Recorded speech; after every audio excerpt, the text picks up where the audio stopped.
Hello and welcome to our presentation on Quaker Oats and Myprotein. My name's Luke. I'm Tom. I'm Josh. I'm Lewis. I'm seema. That's it. Okay, so we're starting off with the background of Quaker Oats. Quaker was established in 1877 in the USA. It provides breakfast cereals specialising in oat-based products. Their long-term strategy is to focus on innovation and new markets, going to convenience and portable breakfast market. In 1983, they acquired Gatorade's owner Stokely Van Camp, which is a nutritional drinks company. So as we can see, Quaker have been around for over 100 years now, and they're probably going to be around for a lot longer. So breakfast to go. Quaker produce many breakfast to go products. These range from breakfast cereals, breakfast drinks and to go kits.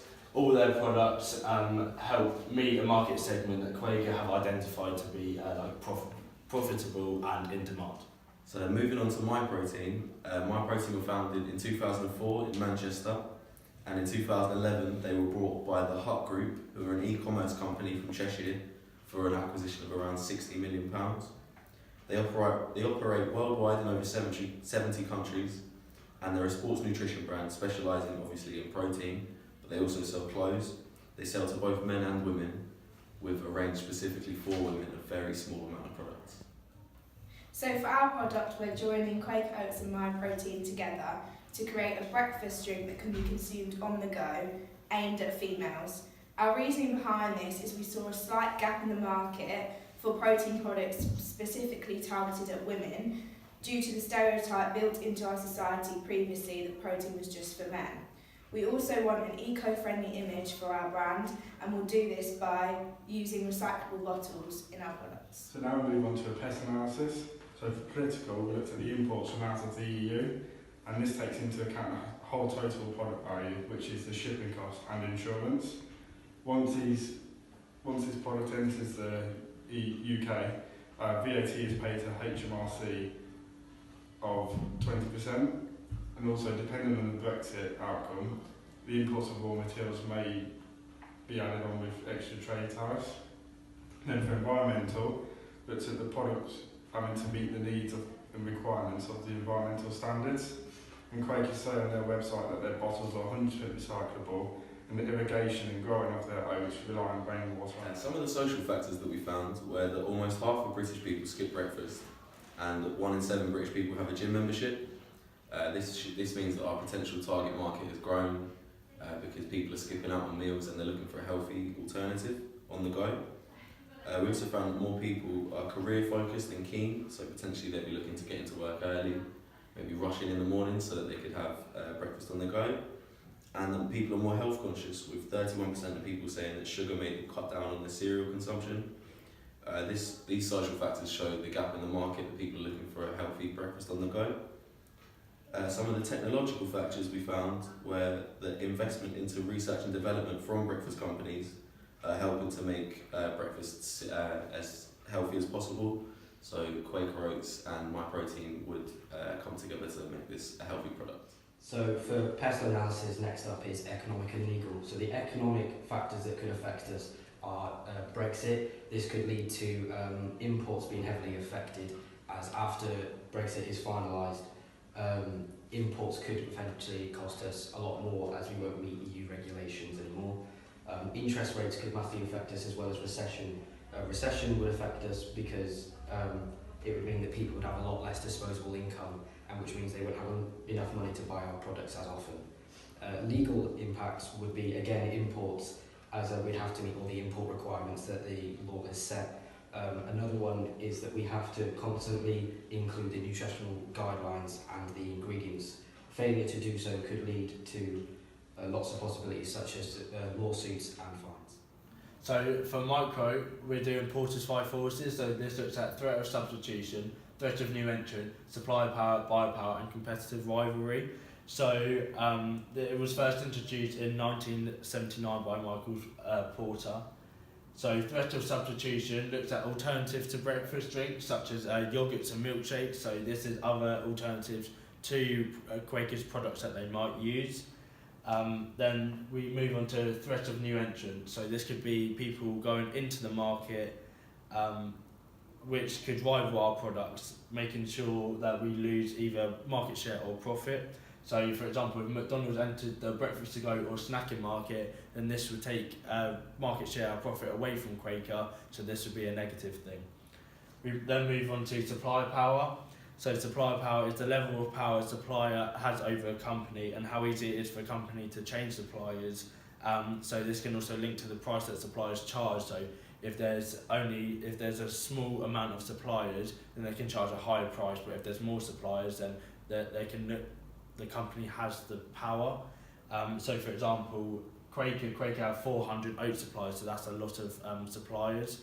So that means that Quaker would have the power over the supply. So buyer power is the power over customers. So if you have a few customers, then they tend to have the power. But if you have mass customers, then you have the power as the company. So this could apply to Quaker as they sell through retailers like Tesco, Asda, etc. Therefore, if only a few retailers purchase their products, then this can cause the retailer to have the power over Quaker. Lastly, we have competitive rivalry. So this is to do with the number and the strength of the rivals. So if you have a few rivals, then rivalry is weak, but the more rivals you have and competition, then the rivalry increases in strength. If we were to talk about the breakfast industry itself, then you'd have many rivals, so you've got many alternatives like you'll get milkshake suppliers. But if you were to narrow it down just to breakfast on the go, then there'd be less suppliers. So competition with Quaker could be Kellogg's and McDonald's. Due to technology advances, the promotion techniques used by Quaker Oats have massively advanced, and their televised adverts reach a mass audience. Their adverts explicitly show Quaker Oats' main selling points, which are their health benefits. In their most recent advert, it simply states how their products are a source of beta-glucan and can lower cholesterol rates. Quaker Oats are priced in line with the average market price and are sold in high street stores and major supermarket stores. So next we looked at a SWOT analysis. For the strengths, we found that it's a healthy product and it follows Quaker's long-term goals of innovation. Both products have experience in breakfast-to-go snacks and a female-based market, especially for Myprotein. And the product meets the allergy guidelines of such things as no gluten. For the opportunities, we looked at the possibility of entering a new specified market, specifically females for Quaker, and more recognition for Myprotein's current female specified products. Then for threats, we looked at the possibility that they may not be as high as some products already in the market, even some of Myprotein's current female products. And finally, for weaknesses, we found that Myprotein's current female products may already be too popular, so this one might not get as much recognition. So now for the STP for Quaker, the first section is segmentation variables, with the first one being demographic. Lower income families would be mostly targeted for Quaker due to their products being very low value. Kids are also targeted a lot, as seen in the photo. They make a lot of products specified for kids. For geographic segmentation, there is no strong correlation in this, except potentially including our product, which would be people trying to be on the go all the time and stuff and living in busy cities. Psychographic, people want to eat healthier, and they want Quaker products can do that, as they provide a very healthy lifestyle. They even provide recipes on their website for this to help the consumer. The next one is behavioural. People use these products to feel better about themselves, and also due to low pricing of our product, it could lead to psychological effects, meaning that they buy it because it's cheap. For targeting, we would use the differentiated strategy. This is because Quaker has so many different products and they're in so many different markets, which is why we went for differentiated. And positioning, it's a value for money product, or VFM, and for the perceptual mapping, it would be low price, high quality. So the STP for Myprotein, you can see this, they segment it and they go for young people aged from 18 to 30, fitness conscious people from urban areas in the UK who are very conscious about their health and lifestyle, and they'll go to the gym and they'll work out and use protein around 2 or 3 times a week. They also target young people using a concentrated strategy, which means they target one segment within a market. This was shown when they offered a protein deal with a pre-order of FIFA 19. They offered 13 grams of protein and a chocolate dough along with the pre-order of the game. This shows that they target young people because the FIFA target market is 12 to 30 year old, which is very similar to the 18 to 30 that Myprotein go for. And they position themselves, the USP for Myprotein is the lifestyle that you buy into. Myprotein on their social media posts tips, recipes and aspirational posts for they've got a huge online audience of 2.6 million people on their Facebook, Instagram and their Twitter. And the Instagram and Twitter are the UK only versions. They also have for USA and Australia and so on, which have even more of a following. Segmentation. So market segmentation is the process of dividing a market of potential customers into groups based on different characteristics. The segments created are composed of consumers who respond similarly to market strategies and who share the same interests. So the four segmentations are demographic, geographic, behaviouristic and psychographic. So for our co-product, the demographic for them would be middle class women aged 18 to 30 who are city workers and maybe possibly students who are very busy and like to keep healthy and active. The geographic would be urban areas, so maybe cities, like busy areas that are full and are very vibrant. Behaviouristic would be an alternative to breakfast, so as Tom touched on, saying where they are very busy and it's a substitute, so this product would be used as an alternative for a traditional breakfast. And then psychographic are maybe commuters who are looking for that convenience product on the go, who want to get into work early and therefore care about their health enough to have breakfast, but this is used as an alternative. So targeting. Targeting is about making the decision to which market segment an organisation is planning to aim its sales and marketing efforts towards. There are three different strategies: undifferentiated, concentrated and differentiated. We are using a concentrated targeting strategy which directs marketing efforts towards a single market segment while maintaining one marketing mix, which is demonstrated in that diagram. As mentioned before, Myprotein also use this strategy. This strategy is appropriate for our product as it aims to focus on the wants and needs of a distinct customer group, which obviously for our product we've identified as active on-the-go females. So for positioning, the variables we decided to look at is price, quality, volume and healthy, and relating these to their competitors such as McDonald's, Pret a Manger and Starbucks. So for this first graph we looked at high price and quality, so we decided to put ourselves in a high quality, or relatively high quality but relatively low price, which as you can see there's a gap in the market for that. And then for volume to healthy, we also decided that it was a relatively high health and middle to high volume, as we was looking to sell them in packs of 5, which both allows us to sell them at a lower price and gives the consumer enough for one a day throughout the week for the easy to go product to be effectively used. So the brand image for our co-brand is that we aim to be a healthy, convenient breakfast on the go. And then to further progress this, we use the AIDA model, which is a marketing tool which identifies the cognitive stages that people go through during the buying process. So the first A is attention, and the question we ask ourselves is how do we get buyers to be aware of our products? So we've chosen to use advertising, using TV, magazines and social media, which carries on from Myprotein and Quaker Oats how they usually advertise. The I is for interest. How do we gain customers' interest?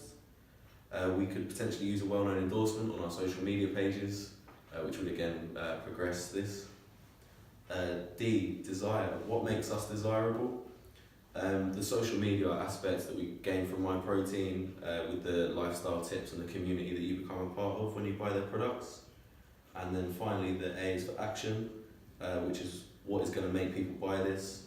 We've got discount prices and sales promotions, which Luke will further go into next. So now for the marketing mix, which includes the 4 Ps. The first one being price. We would consider our product to be VFM, which stands for value for money. We could even include discount pricing, as already said, so including 5 of our items for the price of 4. This could lead to higher volumes of sales for us, and also it could mean that people will be more inclined to buy our products due to our deals. Next one is product, and for product the first thing is core, and the core product is a drink that contains large amounts of protein. The actual product is an oat drink which contains a large amount of protein. Augmented, we can include different flavours to incorporate many different people to join us, so people that may not enjoy just regular oat drinks, we could have strawberry or chocolate involved, and the potential would then be maybe even different sizes of our drink, so then again people may not want as much protein as we may include in our normal size. Then for place, we would use intensive distribution, so we were trying to get in as many retail stores as we possibly could, so like Asda, Tesco and Sainsbury's. This would mean that we were applying to many different people, as some people only shop at one specific shop. And then for promotion, we'd advertise heavily at start, targeting television, as that's a major form of promotion. The magazines, mostly women's health magazines, as this is our main market that we're trying to target. And then also social media, as it is very important as well. So the promotional mix looks at advertising, sales promotion, direct marketing, public relations, personal selling and sponsorship. So all of these things add together to create a promotional mix, so these all need to be aligned to give a clear, consistent image to about Quaker. So for our co-brand product, promotion will be very important. Obviously it's a new product, so there's no awareness about it, so creating that awareness is vital for us. So the 2 main areas that we'd focus on is probably advertising and sales promotion. So for advertising, we'd advertise through different media platforms, such as Women's Health Magazine. So Women's Health Magazine have 36 million subscribers, like monthly readers through all their platforms. So that's a mass audience. So looking at them, targeting, so Women's Health also between 18 and 30, which is our target market. So looking at that and identifying that target market and getting our advertising to them. This would be a pull strategy, so business to consumer. So it's kind of making sure awareness for the consumers at the end product, so they are notified about our product and therefore will go out to a retailer where we distribute it and purchase that. Another one would be sales promotion. So sales promotion, discounted pricing. So we would use a price penetration strategy. So that is low pricing but high quality. So making sure that we have, obviously being a new entrant, we want to get into that market. So by having a low price, it will allow us to gain customers and therefore hopefully get a foothold in the market, and then from there we can expand the market share. Then both of these linked through the AIDA model to help get awareness and attention to our product and Quaker itself. So finally we come to the conclusion. So for the product, it's a Quaker and Myprotein mix of a drinkable on-the-go breakfast aimed at females that are looking for a healthy and active lifestyle and that commute regularly. So proteins are heavily related to men's health, and we look for wider recognition from customers of both brands. So people are becoming more health conscious and more aware of such things as celiac, which is why this is a benefit that it's gluten free. Consumers also like to advertise their health and on social media, especially on things such as Instagram, which is a good and fast and easy way of raising awareness for the product. It's low priced due to its ability to be sold in bulk packs, which is 5, so there's 1 for a day. And finally, the product is 100% recyclable, and for both brands, shows a sustainable